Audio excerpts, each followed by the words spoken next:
previously on Serial. He left his cell phone in the car with me. Told me he'd call me. Okay, now at this point, you know why he's leaving the car with you. Yes. And why is that? Because he said he was going to kill Hay. I definitely understand that someone could look at this and say, oh man, you know, he must be lying. It's so coincidental. He told me to speak with Jay, and I was like, okay, because Jay wanted to say hi. So I said hi to Jay, and that's all I can really recall. The uselessness of what we're trying to do by recreating something that doesn't fit. It's like trying to plot the coordinates of someone's dream or something. You know, perhaps I'll never be able to explain it. And it is what it is. If someone believes me or not, you know, I have no control over it.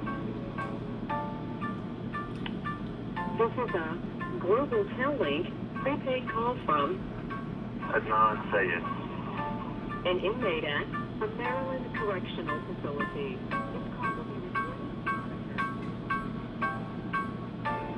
From This American Life and WBEZ Chicago, it's Serial, one story told week by week. And this, episode 12, is the final week, final episode of season 1 of this podcast. It's been a year since I first contacted Adnan, and I'm still talking to him regularly. I'm still asking him the basics. Still thinking, I don't know, that he'll remember something, or maybe he'll just get so frustrated with me that he'll crack. I still want to know what you were doing that afternoon. I want to know who had your phone, and I want to know what you were doing that afternoon. You know, I don't remember anything more. This is from Saturday night, just this past Saturday. I mean, we're down to the wire here. Oh, man. So you don't really have, if you don't mind me asking, you don't really have no ending? Like, it's just... I mean, do I have an ending?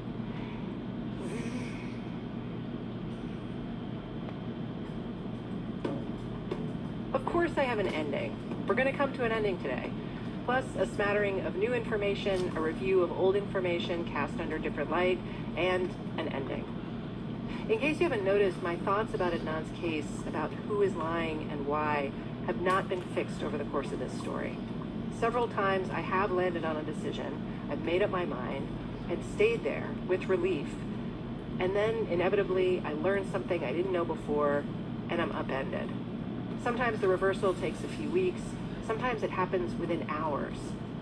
And what's been astonishing to me is how the back and forth hasn't let up after all of this time, even into this very week, and I kid you not, into this very day that I'm writing this. Because I'm learning new information all the time. For instance, I talked to Don. 8 months ago, he told me he did not want to talk to me for this story, and then last week, he talked to me for this story. He didn't want me to use tape of his voice or his last name, but he said I could use what he said. Spoiler here, Don does not appear to know what happened to Hay, or why it happened to her, or whether Adnan is guilty. But it was interesting to hear what he said he remembered about the day Hay disappeared, and about her, and about the trial. Here's what he told me. Don said Hay was at his house in a town north of Baltimore City on the night of January 12th, the night before she went missing. He says she wanted to spend the whole next day with him too. She wanted him to call Woodlawn High School and pretend to be some authority figure, tell the office Hay couldn't be in school that day. She wanted it to be an excused absence rather than just plain hooky. But he didn't. He says he thought she should go to school, and besides, he told her he had to work the next day at 9 a.m. It was supposed to be his day off from the lens crafters at the Owings Mills Mall, where they both worked. But Don said he'd arranged to fill in for a friend at the store in Hunt Valley. Don said he and Hay had made plans to meet up later that night of the 13th, after her work shift ended at 10 p.m. When the cops recovered Hay's car, there was a note inside, with Don's name on it. Hey cutie, sorry I couldn't stay. I have to go to a wrestling match at Randallstown High, but I promise to page you as soon as I get home, okay? Till then, take care and drive safely. Always, Hay. In a PS on the note, Hay mentions a TV interview that had been taped that day. The local station had done a student-athlete segment on her. So the note was written on the 13th, the day she went missing. This note was one of the reasons I'd initially written to Don way back when. Sorry I couldn't stay is confusing. I didn't understand what she planned to do with the note. Put it on his car maybe, but his car was so far away in Hunt Valley. But the note stumped Don too. He said he didn't know about it until I sent it to him, and he didn't have a guess as to what her plan was for that afternoon.